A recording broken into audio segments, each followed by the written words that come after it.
Olá, pessoal! Meu nome é Daniela Ximenes, professora de língua portuguesa, e na aula de hoje nós falaremos sobre a historicidade de matrizes e procedimentos estéticos de obras da literatura brasileira. Essa aqui, pessoal, é a parte 2, viu? Tem a parte 1 dessa aula. Na parte 1, nós falamos ali da era colonial. E na parte 2, nós vamos falar da era nacional. E aí eu quero retomar esse conceito com vocês, que é importante para que a gente consiga se situar, mesmo que você não tenha, volta aqui com a professora, mesmo que você não tenha acessado lá a plataforma, né? Assistido a parte 1 e você chegou aqui de paraquedas na parte 2, você não vai ter dificuldade não, viu? Eu só dividi porque é extenso. Mas o que você vai aprender aqui é independente, é muito importante para você, tá? Então, olha só o que eu tenho aí.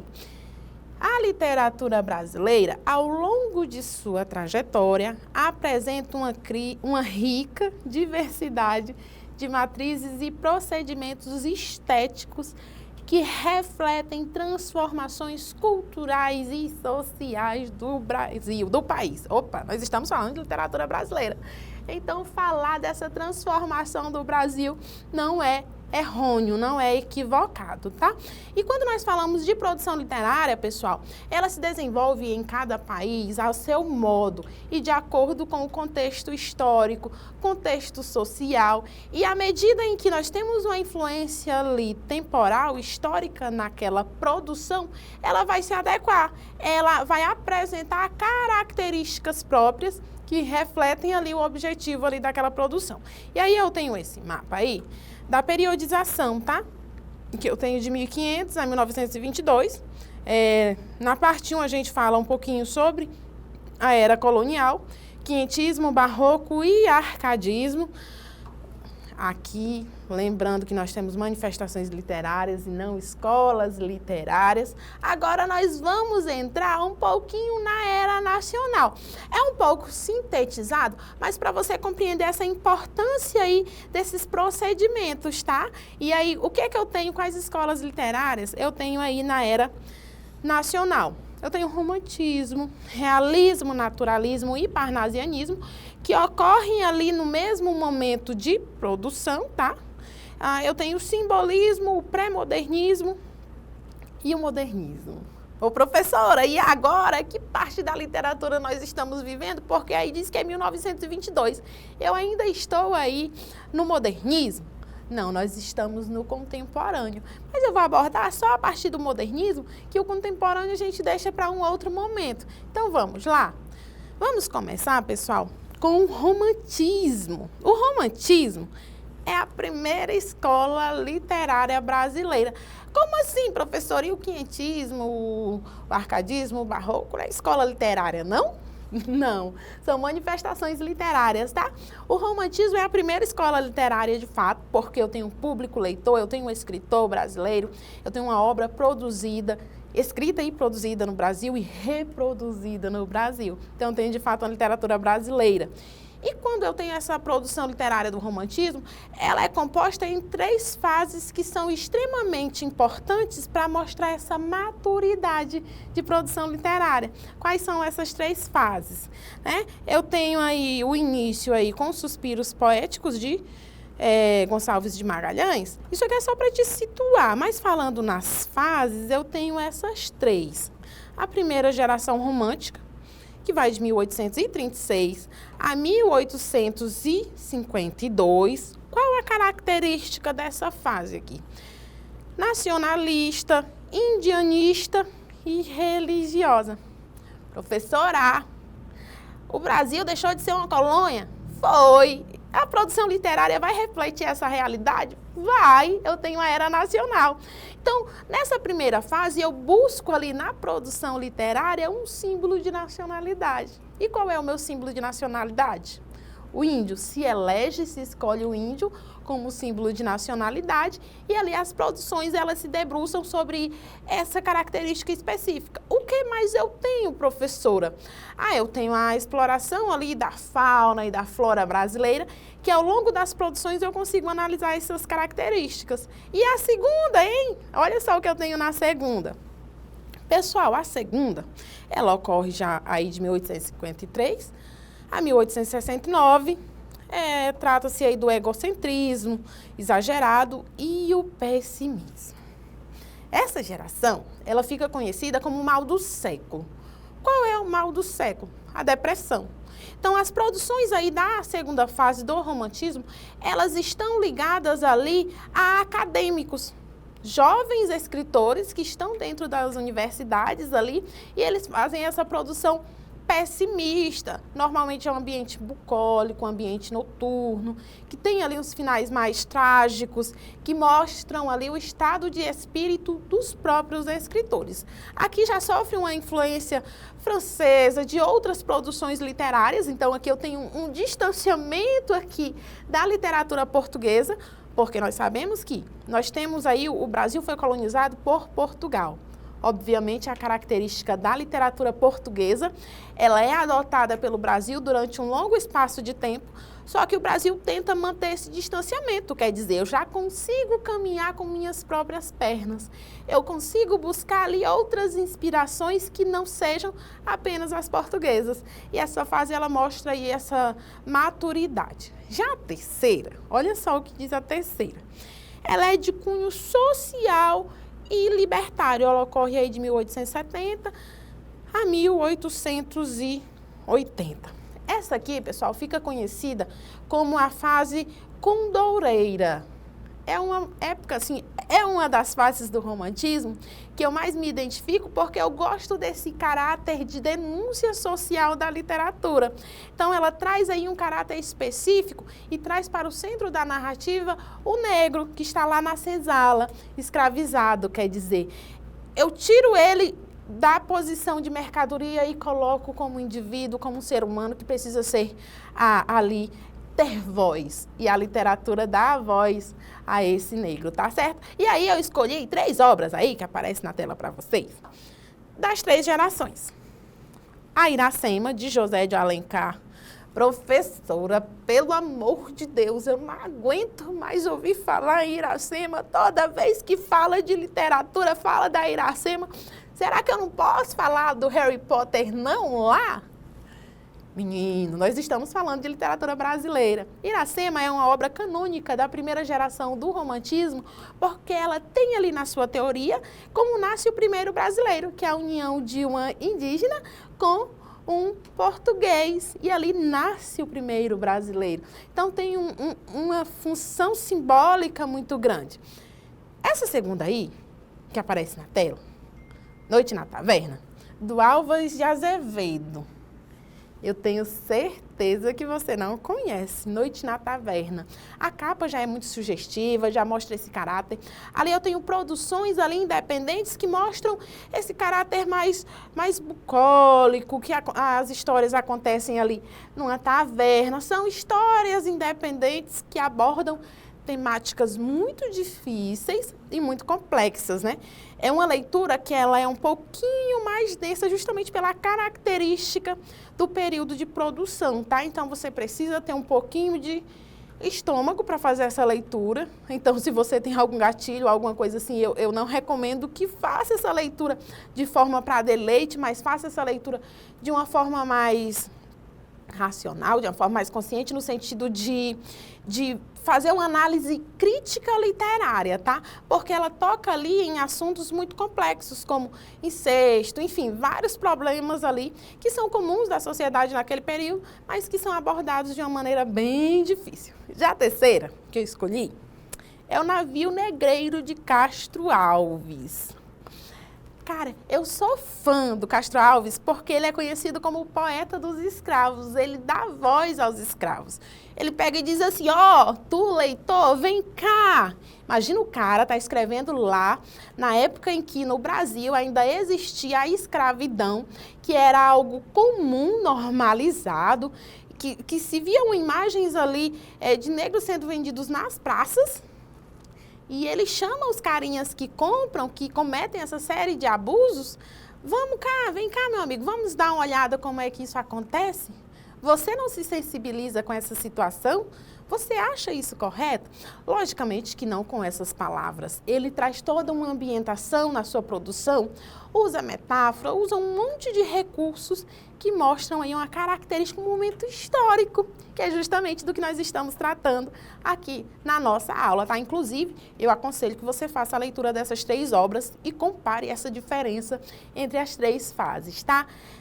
Já no realismo, a gente vai falar aqui de uma escola literária que analisa a realidade, como o próprio nome já diz, tá? Então, ela tem origem aí na França, e no Brasil ela surge depois do romantismo e antes do simbolismo. E aí, só lembrando que ocorre ao mesmo tempo que o parnasianismo e o naturalismo, tá? O realismo vai mostrar a verdade nua e crua, como ela é. Sem muita idealização, sem muita conversa. Então, a linguagem é utilizada de modo a mostrar como a realidade é naquele momento. Ah, mas pode ser muito impactante, professora. É isso que o autor quer?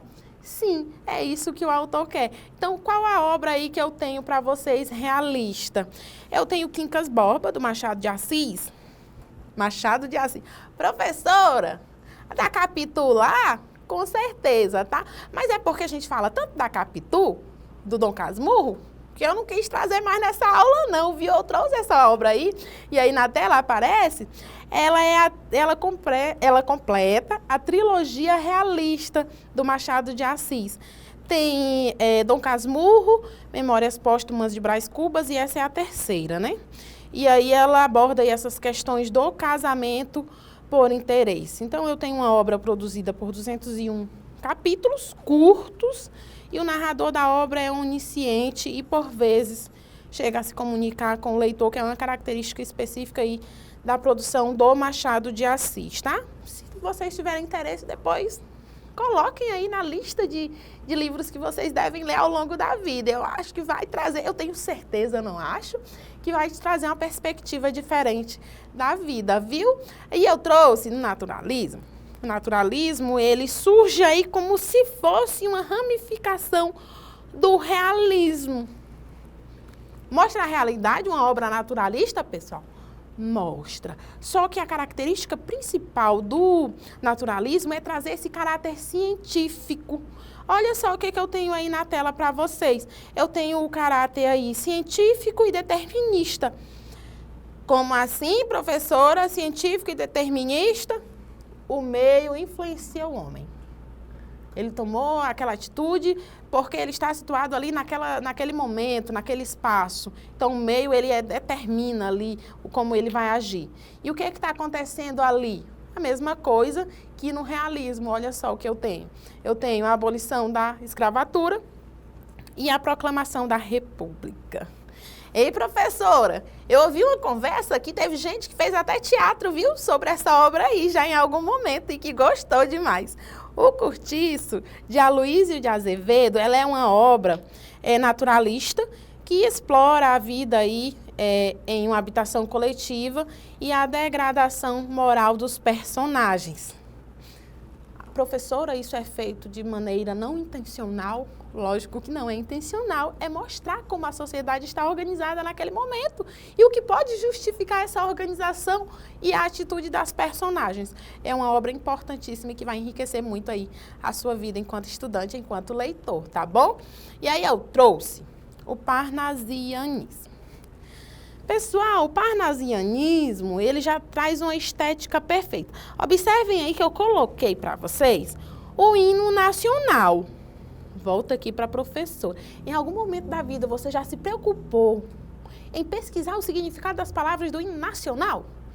As palavras são lindas, harmônicas e têm um significado muito profundo em cada verso, em cada estrofe. Mas será que isso é acessível a todos? Como é que isso acontece? Olha a característica do parnasianismo aí. Então, ele tem a estética perfeita, é uma das principais marcas aí desse estilo literário.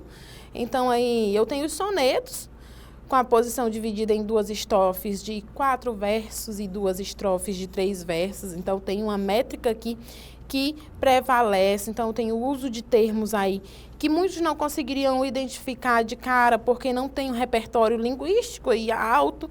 Então, é uma característica específica do parnasianismo. E a gente chega ao simbolismo. Volta aqui, o que você precisa aprender é que normalmente uma escola literária, ela vai negar a escola literária anterior, viu? E o simbolismo vem justamente aqui para romper com a realidade ali, com aquela característica da produção literária pautada só na realidade. Então, olha o que eu tenho.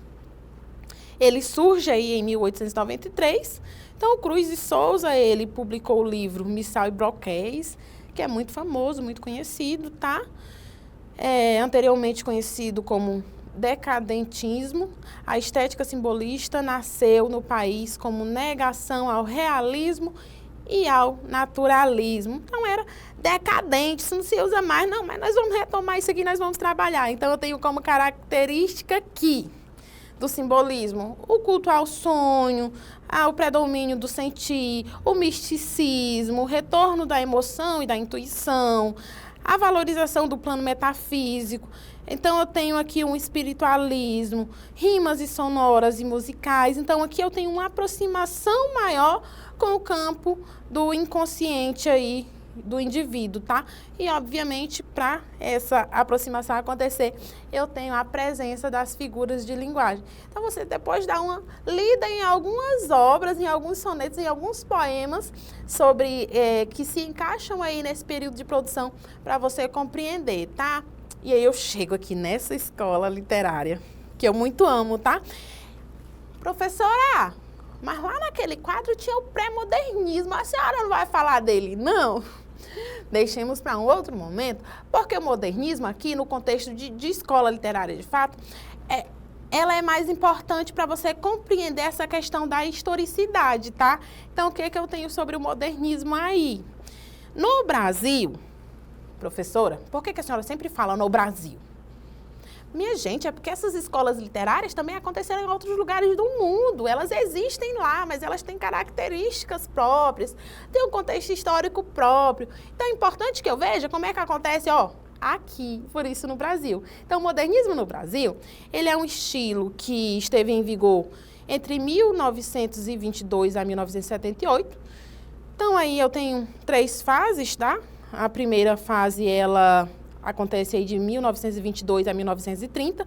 O marco aí é a Semana de Arte Moderna, muito abordada pelos professores de arte também. A segunda, ela nasce aí de 1930 a 1945. Então, eu tenho aí uma inovação com tradição e um realismo social. E a terceira, ela traz aí um rigor formal e uma crítica sociopolítica, não é? Então, ela já tem aí uma característica aí do universalismo, da metaficção, do fluxo da consciência. Por quê? E o avanço da tecnologia e toda essa velocidade do mundo, será que não pode ser abordada na literatura? Com certeza. Só que quando a gente fala do modernismo, pessoal, se fala muito lá na primeira fase. Professora, a senhora está falando do Macunaíma, do Mário de Andrade, daquela obra lá que tem uma adaptação para o cinema? Isso mesmo, eu estou falando dessa produção, porque quando nós falamos de análise crítica literária, essa obra ela mostra já uma formação do povo brasileiro, não mais como Iracema, mais diferente aqui, mais realista, sem idealização. Mostra aí a formação do povo brasileiro de acordo com o seu território, toda a questão da extensão do país em si, tá, pessoal? Perdão. Aí eu trouxe para vocês, professora, a senhora falou um monte e quer que eu responda agora uma atividade? Mas, menino, você vai conseguir, porque isso eu já falei para vocês durante a minha aula. É só para você conseguir diferenciar e compreender essa questão da historicidade, tá? Olha só a minha questão. Vamos primeiro fazer a leitura, tá?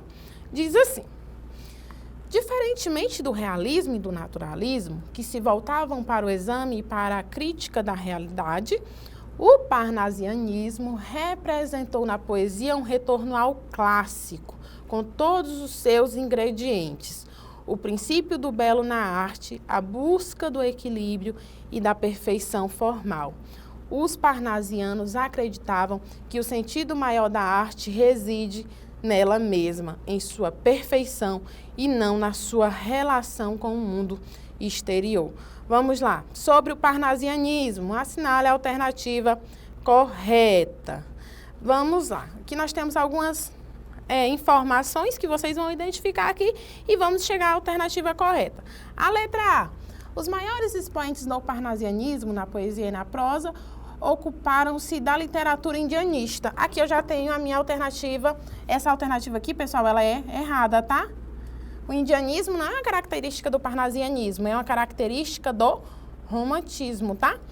Letra B. O exemplo de poesia parnasiana é a obra Suspiros Poéticos e Saudade, do Gonçalves de Magalhães, tá? Então, essa é uma obra romântica, então não se caracteriza também. Letra C. Tomás Antônio Gonzaga e Cláudio Manuel da Costa exemplificam a tendência de uma poesia pura, indiferente às contingências históricas, com a sátira, a mestiçagem e elogio à nobreza local. Também não seria essa aqui. Chegamos à letra D. Os parnasianos consideravam que certos princípios românticos, como a simplicidade da linguagem, a valorização da paisagem nacional, emprego de sintaxe e vocabulário mais brasileiros, sentimentalismo, tudo isso ocupava as verdadeiras qualidades da poesia. E aí, você acha que essa é a característica aí? Essa aqui também não é a assertiva correta, tá, pessoal?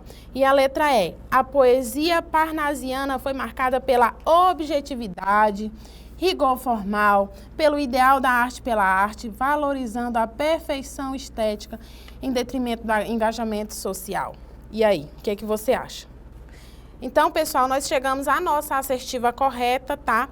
Que é a letra E, tá bom, pessoal? E aí a gente chega aqui à nossa conclusão, que o estudo da historicidade das matrizes e dos procedimentos estéticos na literatura brasileira revela de que modo essas influências contribuíram para formar não só a produção literária, mas também a própria identidade cultural do Brasil. Então, essa é a importância da literatura, como a identidade se apresenta e se representa na arte de escrever, na literatura brasileira, tá? Pessoal, essas aqui são as nossas referências, tá?